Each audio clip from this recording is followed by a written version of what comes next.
तुम कहाँ पैदा हुए हो, इससे कोई फर्क नहीं पड़ता, लेकिन फर्क इससे पड़ता है कि तुम अपने बारे में क्या सोचते हो।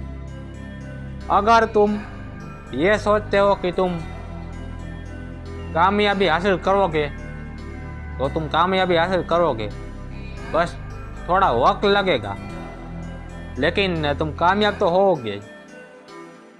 अगर तुम ये सोचते हो कि मैं कामयाब नहीं हो सकता, तो तुम चाहे जितनी मेहनत कर लो लेकिन कामयाब नहीं होगे, क्योंकि सिर्फ मेहनत से अमीर नहीं बन सकते, सोच भी बड़ी चाहिए। अगर तुम्हें राजा बनना है तो पहले राजा वाली सोचना पड़ेगा।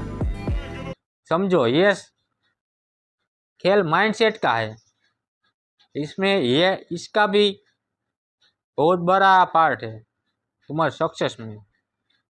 इसीलिए सोचो बड़ा। इसी पावरफुल इंप्रूवमेंट के लिए मुझे फॉलो करें।